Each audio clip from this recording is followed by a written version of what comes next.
If you don't know Stacy Connor, it's time to get familiar with him. He's getting ready to make history at Brigham Young University. He will be the first African American quarterback to start for their football program. Coming from Wiley High School in Texas and playing several years at Bishop Dunn High School in Texas, the 6'6" quarterback will be making history. We sat down with Stacy to find out what his transition was like from high school to college, and how does he feel about making history as the first African American quarterback at a college that has had its troubles in the past with the treatment of African American athletes. Football, is that your love? Is that the sport that you want to do big things in? Yes, sir. I've been playing this game since I was 7 years old, so at first I thought it was just constant work for nothing, but then over time I developed new skills every day, and I developed some type of confidence, and just being on a team, just being with an organized team, it made me more confident, and it showed me that it was a game that I wanted to play for. At 7 years old, what was your first experience with football? My first experience with football was really just going outside with my cousins just playing. I mean, because he was a football player too. He was older than me, but we would just go outside, go to a field, and just play throw up, tackle, and just try to see who could do the best stuff, who can bring each other down, and who was the fastest, who was the strongest, all that type of stuff. So, and then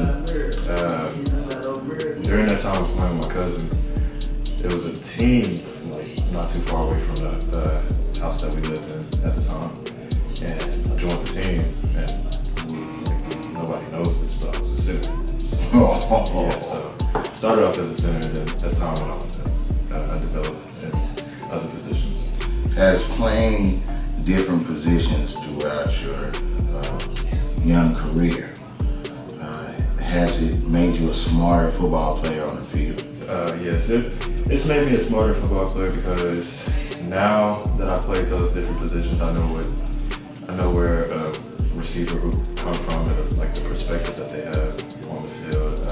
Cornerback, I know what perspective they have on the field. It's just playing all of those positions. I learned a lot from those positions, and I've been able to talk to players about their own position and what the quarterback sees in that position. It just made me a smarter player throughout the time. Tell me about your family. What role does your family play in you becoming the man that you become? Well, I got two brothers and I got a cousin, and they've been a focal point for me throughout this journey. We got a receiver, we got a cornerback, we got a running back. So we had the skill positions to go outside and do whatever we needed to do. And once I started developing as a quarterback, then me and my brother would go outside, just throw the ball, he would run routes. If I needed somebody to guard him, my other brother, he would come in as a DB and guard him. And running back, just work on my handoffs and stuff like that, make sure I'm not too high on the ball, make sure I'm not too low on the ball. My dad, he played a big role in this too. He spent a lot of money on training. He flew me out of town. I guess it's been a lot of trips that we've taken just to go see the quarterback coach, or just to go see some type of training to make my game better. And throughout all of those training sessions and everything that's went on, the hard work paid off. So it led me to the point where I am right now. Man, it's good that some of the young guys are paying homage to your parents, your dad. A lot of people don't realize what goes into having an athlete as a child.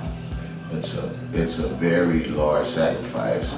on a day-to-day basis, trying to juggle, arrogance, trying to juggle being a father and also trying to be a friend and somebody there for you. It's really tough to do that, man. It's good that you're recognizing that. What has he been for you as far as knowledge-wise, in becoming a man besides sports? He's probably one of the most influential people that I've been around. Like, outside of the football stuff, just the things that I needed to learn later on in life as of now, like being at BYU, just basically becoming a mature man, and it's like a lot of stuff that goes into it, like just a lot of life lessons that he's taught me so far. He taught me a little bit about, how everything is a business. Like, it's not like you can get somebody that doesn't, like, they want you on a team, but they don't care too much for you. They just care about the team. He's taught me about that, and with being taught that, like, it put a whole different perspective on how I see coaches and how I see everybody else that's on the team. You can tell if somebody's being shady, you can tell if somebody's being fake, or just anything that the person might have a flaw in. So just being like just all of the life lessons that he taught me has been influential on kind of the man that I am right now. Without him, I don't know what I would do. So, at some point, you had to have some growth spurt. You're 6'6", about 195. You're a big kid, and you started at 7. About 8 or 9, did you know you was going to be tall? Did you feel that growth spurt over one of those summers? Tell me about that. You know what? One summer I went to Houston, and I went to go visit my uncle, and I stayed with him for like 7 months. And like the time of being there, it might sound weird. Like one time I just woke up and I felt taller. I was like, I looked at the ground and I was like, wow, I got a little bit taller. So then, as that went on, I started gaining weight. And then when they first came to see me, when I was coming back home, they came to pick me up, and it was like, wow, you got a little bit bigger. And I was like, yeah, there's been a lot of stuff that I've been having to do. Bishop Dunn, first stop, high school, 3 years. You had a pretty good tenure over there at Bishop Dunn. Give me a little insight about what kind of experience that you gained over there, and what made you successful. Being at Bishop Dunn, I seen that it was a lot of different people. It was from where I come from Wally, Texas. It was a whole different thing. Just the drive and the fire and desire that everybody had at school. Everybody was on the same mission. They were trying to get a state championship. So as being there, it made me want to do the same thing. And just being around those players, it drove me to take off into new heights. I also had a friend on the team, Damian Daniels. He played on the Little League team with me, so he really wanted me over. He was like, hey, come to the school. It's a great school to be at.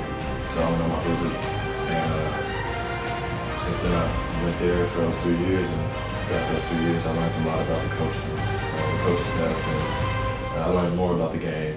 So your move from Bishop Dunn brought you back to Wiley, where you actually live, and you came out sizzling. First couple of games, 700 yards, about 12 touchdowns, 9 of them thrown, 3 on the ground, and you followed up with 2 or 3 other games that were pretty impressive, and then you just fizzled out. Talk to me about that experience with you being the type of player that you are, and not being able to put it out on the field consistently at the end of your high school career? Well, transferring to Miami, I was trying to prove a point that, although I came from a private school, that I can do the same thing in a public school field, any team that we go against. And the first 2 games, you are correct, I came out, threw over 800 yards, had 12 touchdowns. And, the beginning of the season, it started great. It started great for me. And then we started to change up our identity. So it led to us running the ball more and not throwing the ball as much as we did. Because the first 2 games, I threw the ball probably 40 to 30 times in the game. Okay. And with throwing that many balls, I was, it was an offense that I knew I could, fit in. Fancy. And then with, running a little bit, I knew I could run. I knew I could, get yards when I wanted to. So during that time, it was like this offense was working. We was doing good.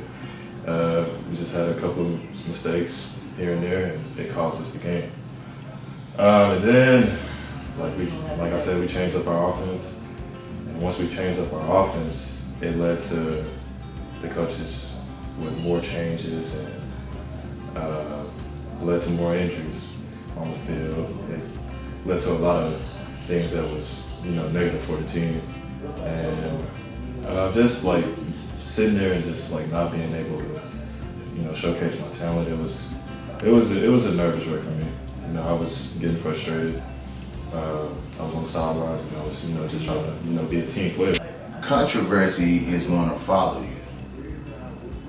As an entrepreneur myself and also a black man in the media business, I understand the controversy, and also as an athlete, the burdens that you have to shoulder as an African American athlete.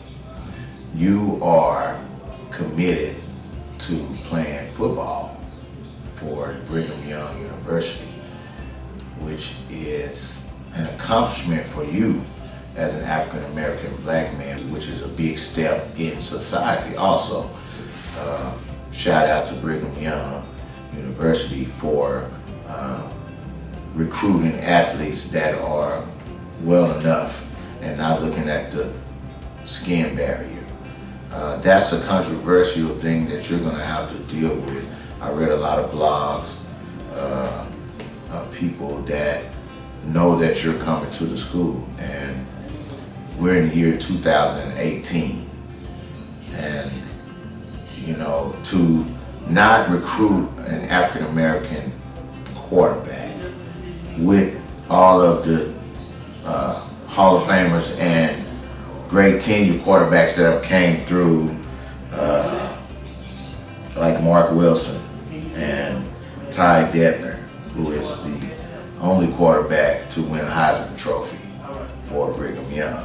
And of course, Steve Young, who we all know was a Hall of Fame quarterback for the San Francisco 49ers.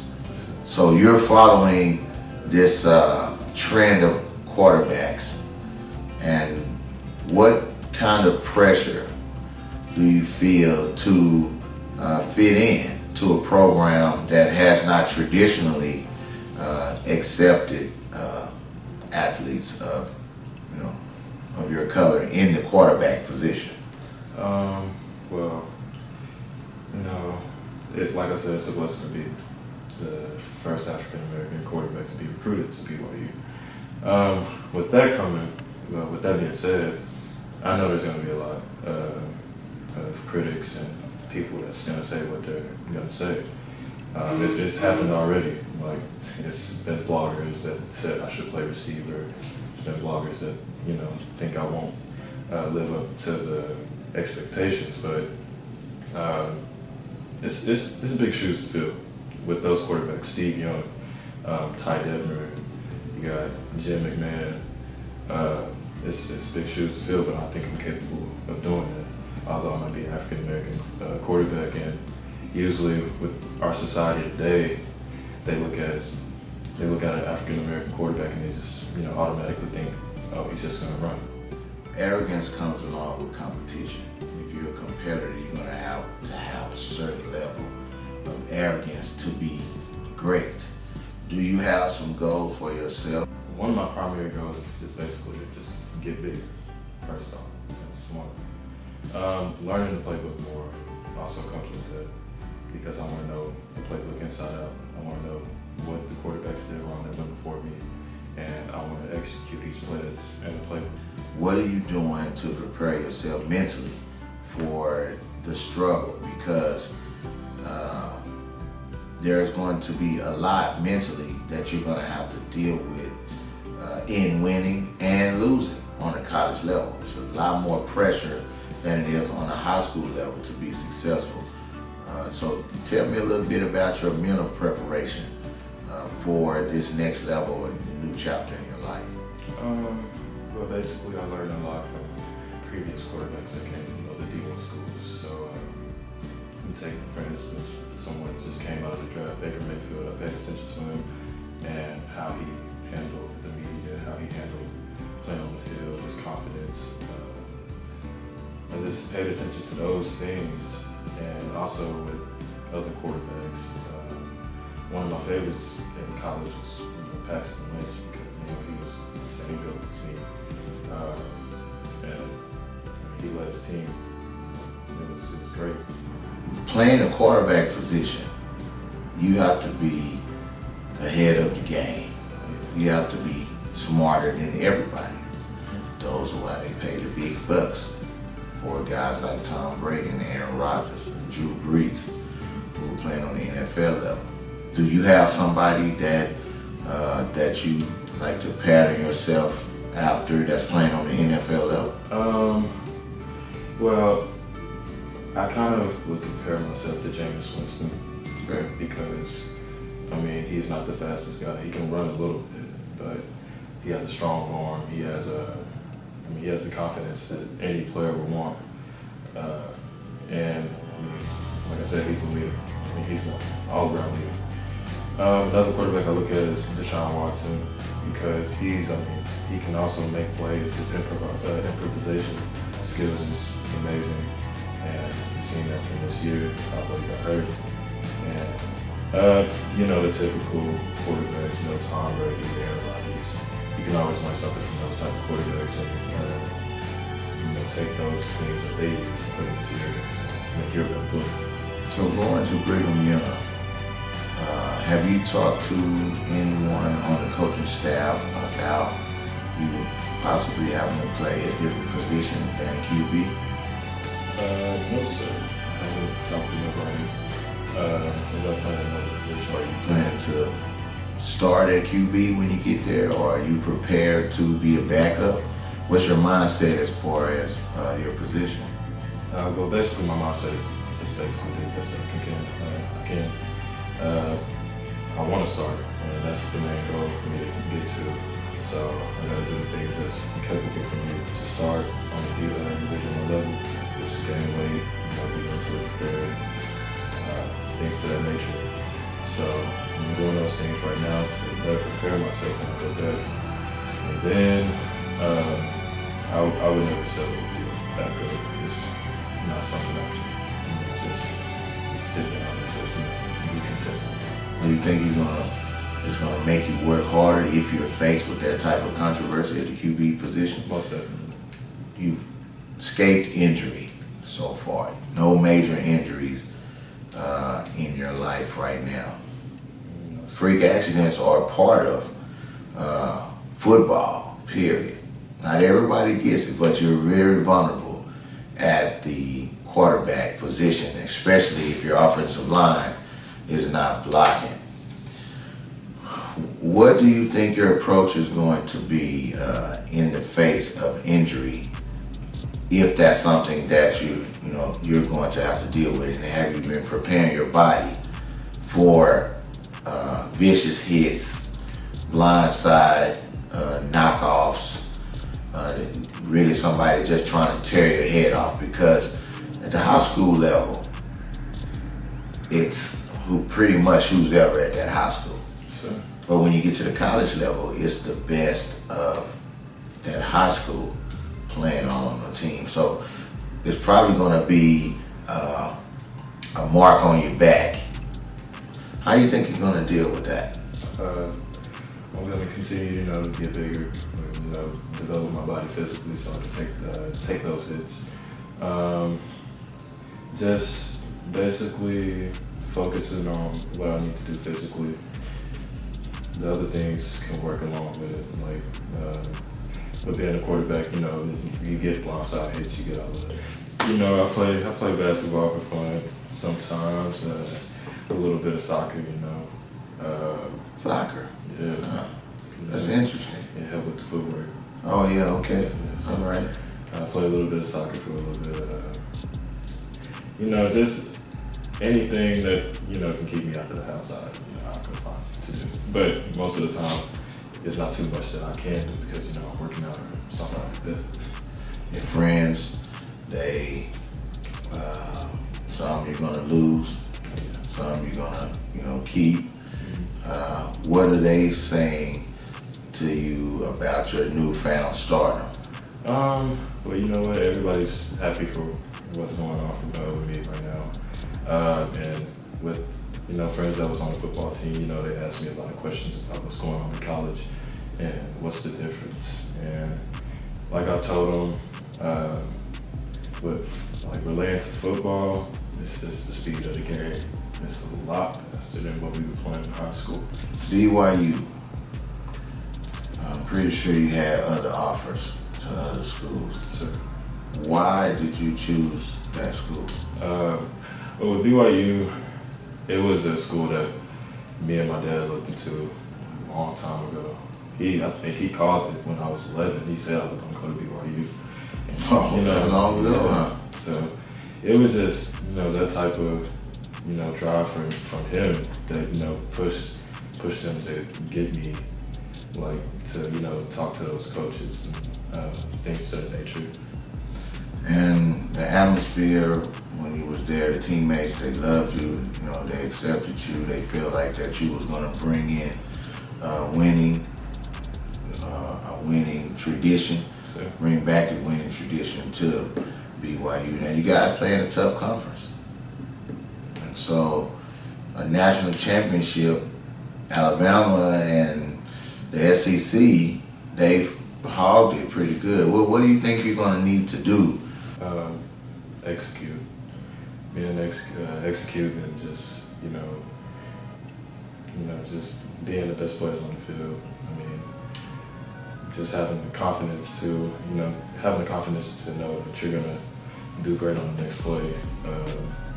Also having short-term memory with everybody, not dwelling on the past, just go on with the future plays that you got coming up next. Just everybody having the same mindset, I think we can do whatever we can achieve. So. You probably don't even know how the history that you've made is going to affect the whole spectrum of college football. It's been over 100 years since Brigham Young has been open, over 100 years. And for you to be the first, it probably hasn't hit you yet, but I'm proud to say that I got a chance to sit down with you and talk with you before you hit the big stage. Because if you have that type of potential, the #1 pick in the draft, it's been very few black quarterbacks that have done that. Yes, sir. Also. And so you have that type of skill set. And so what team would you like to play for if you made it? If I had to play for any team, it would probably be the Kansas City Chiefs. It's my favorite team. You know what? You could probably help them get out the first round of the playoffs.